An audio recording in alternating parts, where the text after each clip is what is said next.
Election day now less than 3 months away. It could change the balance of power in Congress. Most analysts give Republicans a good chance of taking control of the Senate, but neither party is feeling much love. Look at this new Fox poll. It finds about 40% are frustrated or upset with President Obama, down somewhat from last fall, but there's even more frustration with Congress. And if the election were held today, another poll here shows more voters would cast their ballot for a Democrat by 46% to 39%. David Catanese is senior politics writer for U.S. News and World Report. Welcome today. I wonder if this, we'll start big picture and then drill down on the numbers. A suggestion we've been hearing that you've got a weakened, wounded president right now, but the Republicans don't seem to be capitalizing and the clock is ticking.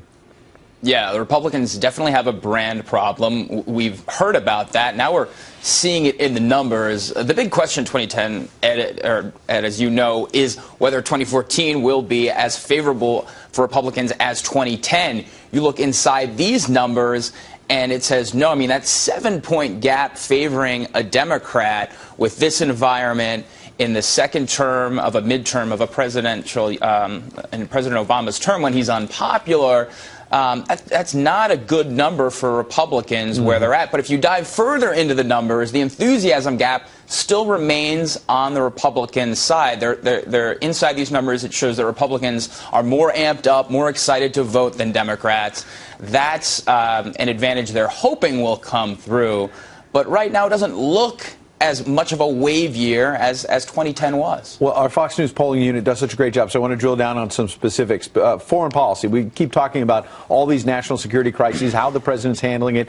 35%, only 35% approve versus 53% who disapprove. But on that, we see what's happening in Iraq, Ukraine. Are voters in the midterms going to be more motivated about health care, the economy, and not so much these national security crises? Well, rarely do we see foreign policy drive voters in, especially a midterm election. That being said, though, the mood of the country is affected by what's going on internationally. And when they see these crises abroad in several hot spots, and it's August, they see the president on vacation, which fairly or not, you know, you get the ream of stories that come out that looks like he may be a little disengaged.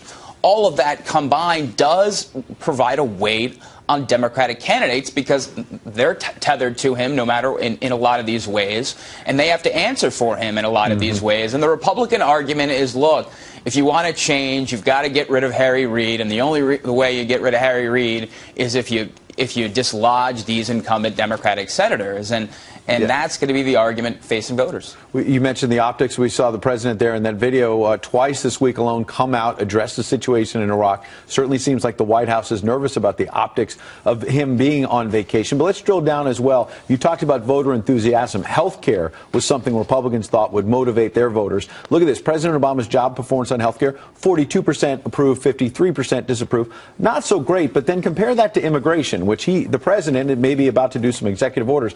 His job performance on immigration, only 33% approve, 57% disapprove. I wonder if you can address it from two directions. One, if the president is about to take executive action on immigration reform, does this suggest he has a worse hand than maybe the White House thinks when he gets such low ratings on immigration? But secondly, on health care, as low as immigration is there, health care, which has been bad for him for a long time, he actually has, he's still underwater, but it's better than it is on immigration. Well, and you're seeing a shift in these states, in these races, Ed, from health care to immigration. And at least 3 Senate races just over the past 7 to 10 days, you've seen the Republicans go on the air with ads on immigration. They're seeing these poll numbers, too, and they're pivoting because you saw about a week ago some of the numbers on health care.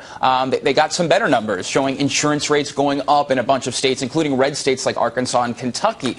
So I think they see the immigration issue as more of a wedge issue, a tougher issue for the president, because you see majorities on both parties that have a problem with this, especially if you drill down into the red states, which is where the turf is in this midterm election. Southern states like Louisiana, Arkansas, North Carolina, the immigration crisis is a problem for Democrats, and Republicans are trying to capitalize on it. You're right, David Catanese, and we're going to be seeing immigration front and center. President preparing perhaps to do some executive orders on that. It's going to be a big issue heading into the midterms. Thank you for that.